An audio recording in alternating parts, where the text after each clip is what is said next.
You don't think it'll scare people to run away?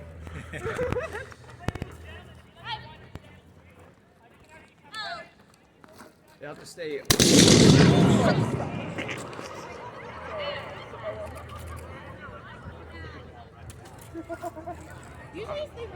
So are you guys hired by the provincial government?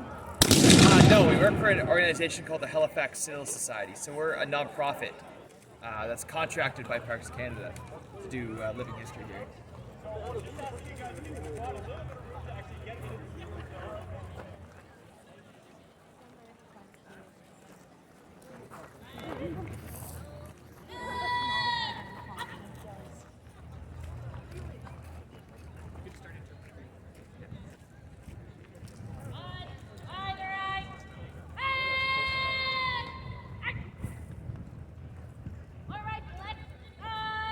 So what's going to be happening right here is essentially a drill demonstration and firing demonstration of drill and battle tactics from the 1860s. So all the drill that's being performed right here is all right from the manual of 1867, the British drill manual. And they're just going to be going around marching and be firing their rifles later. So what they're doing right now, you can see they're not swinging their arms. They're marching in the quick march. This is all to the manual of 1867.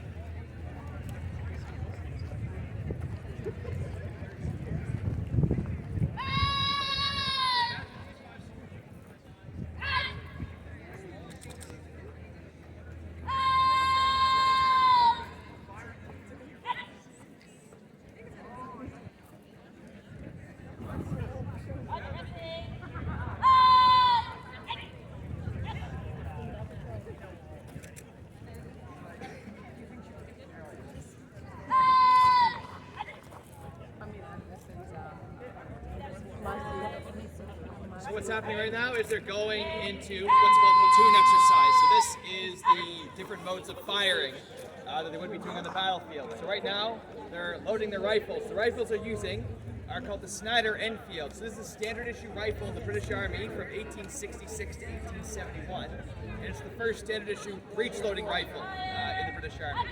So they are all, as you can see, loading from the breech, from the back of the rifle, which significantly speeds up the time of your loading time compared to a musket, which is all loading from the top, which takes 15 if you're fast, 30 seconds on average. Center fire. Center fire. Yeah, it's essentially it's firing mechanism besides the hammer being outside the strike point or outside the mechanism is the only thing different for that and a lot of it's using a steel center fire. It's three-volt brass rifle. 5.77. Yeah, quite large.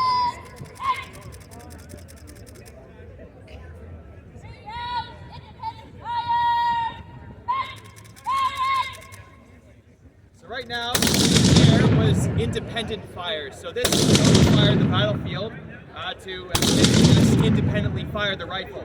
It's used by the fire at targets that are very closing in on the range on your to have the men fire their own time, and you get much more fire out of this compared to a volunteer, which everyone's firing at the same time.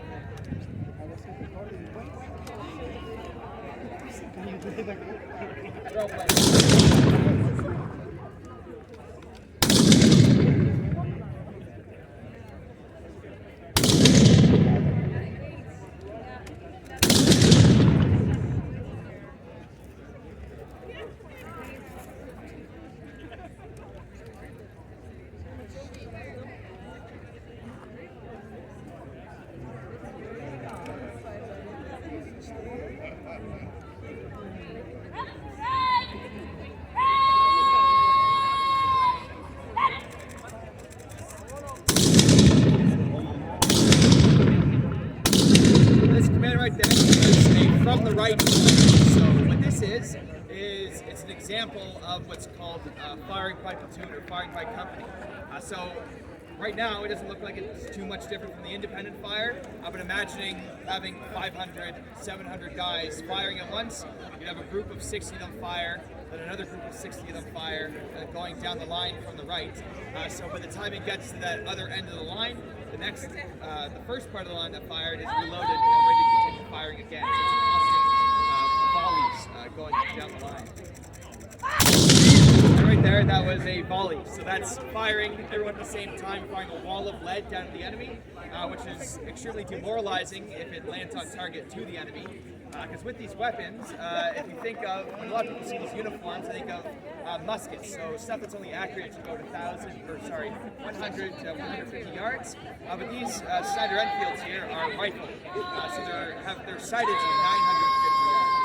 So these weapons are very accurate for the time of the 1860s, and as you've seen, they're breech loading, so getting a very, very fast and a very, very accurate fire, which meant the introduction of these rifles was points of warfare. If you think of the introduction of these rifles in the 1860s, it's 50 years after the Napoleonic War, so after those muzzle muskets taking 30 seconds to fire, only at 30 yards, and 50 years to the First World War, where you have magazine rifles, long-range artillery, and machine guns.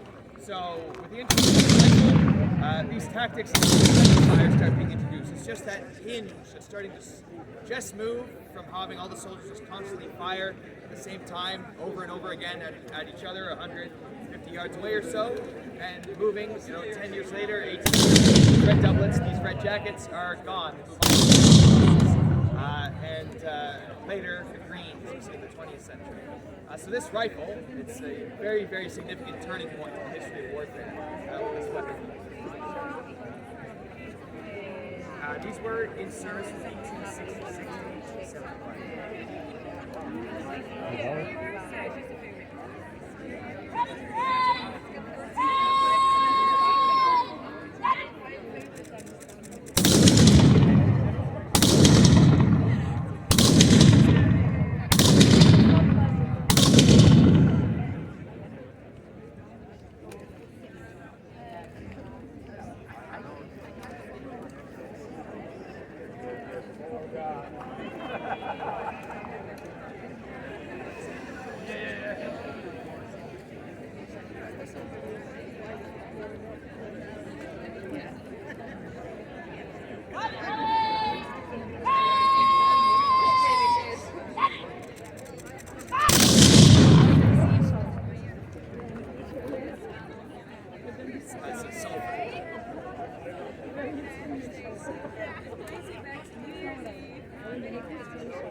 Yeah, it's just a different regiment.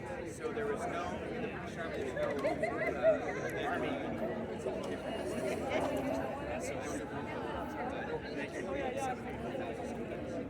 So with this regiment here, I think the 78th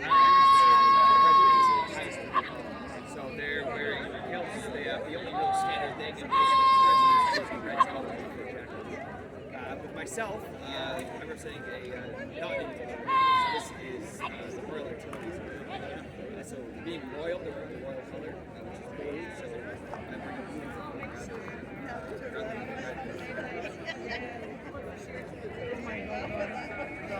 Yeah, so for the artillery, their role is very good. Oh my god.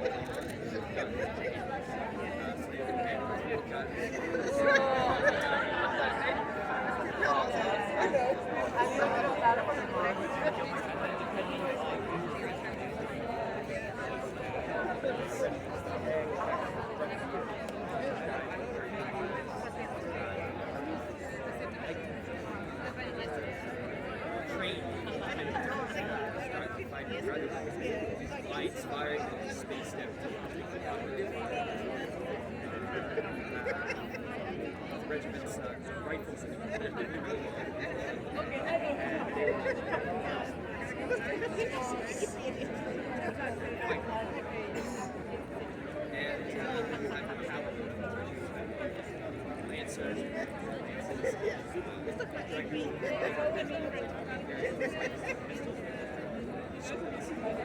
It's fantastic. The sparks.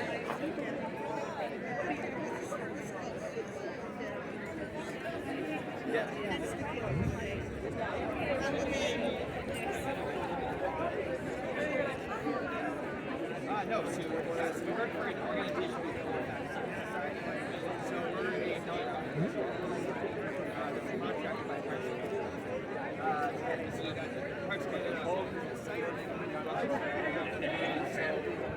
So, just stuff like this and doing this.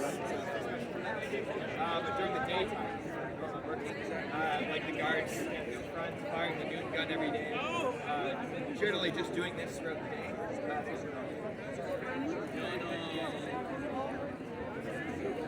Yeah, that's the one right at the top of the stairs.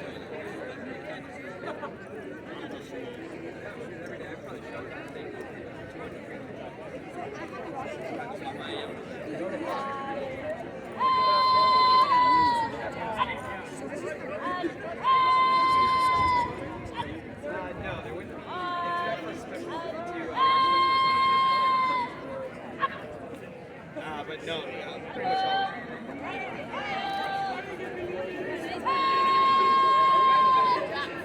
Yeah, for most guys, it's. I've been doing this for 6 years, so I've been able to more into I get part of the cannons. I get to work longer than the season stops. Yeah, but for these guys right here, they're mostly just here.